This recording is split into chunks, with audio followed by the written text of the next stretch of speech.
Prime Minister Netanyahu, welcome back to 10 Downing Street. Very pleased to see you, to have the opportunity to talk with you about, I'm sure we're going to have a range of issues we want to talk about, with the very good relations that the United Kingdom has with Israel in, of course, a number of areas.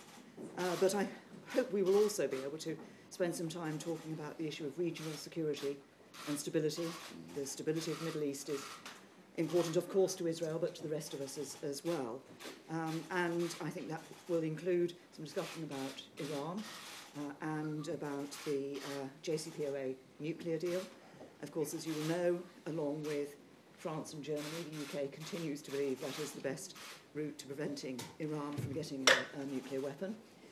And we will remain committed to it as long as Iran meets its obligations. But we do recognise that there are other issues that need to be addressed in relation to Iran. It's destabilising regional activity in countries like Syria and Yemen, and also proliferation of ballistic missiles. I'd be interested to talk about how we can work together in addressing those issues. I also hope we will be able to talk about the situation in Gaza. We have been concerned about the loss of Palestinian lives. We, as you know, the UK absolutely recognises the right that Israel has for self-defence against the activities of extremists and terrorists.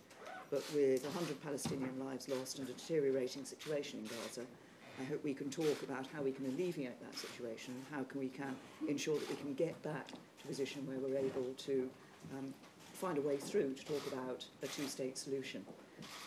So many issues for us to talk about together, but very much welcome you here to Downing Street. Thank you. Prime Minister May, it's always a delight to visit with you and speak with you about issues of common concern. I have to say that our relationship in this year, the 70th year of Israel's birth, is excellent. We cooperate in great ways in intelligence, in security, in technology, in trade, in many, many other areas. And I think our relationship is going from strength to strength. Today I wish to focus on two issues, two goals that we share. The first is how to make sure that Iran does not have nuclear weapons. And the second is how to roll back Iran's aggression in the region, and specifically in Syria. And I think we can find ways to work together to achieve both goals. As far as Gaza is concerned, I think the problems there are rooted in the fundamental goal of Hamas to destroy Israel. We're not witnessing peaceful protests. In addition to burning our fields, these people are being paid for and pushed by Hamas to try to break into Israel's defenses, kill as many Israelis as they can right next to the border, and kidnap our soldiers. This is not a nonviolent protest, quite the contrary. We are doing everything we can to both minimize casualties and at the same time protect Israeli lives. I think you recognize this. It's a new technique. It's a tactic of terrorists to attack civilian targets and hide behind civilians, or in this case, use civilians as human shields.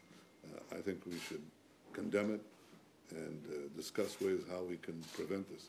It's also true that the reason Gaza is in an economic and humanitarian crisis is because, one, Hamas diverts an enormous amount of resources from civilian needs to terror tunnels and other weapons of war.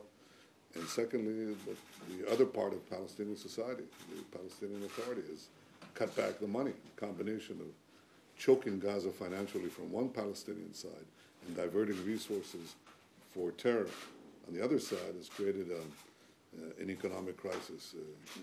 I'd like to talk to you about that as well. And I know that when I do so, I'm talking to another democracy that is often challenged and often has to face these kinds of terrorist provocations.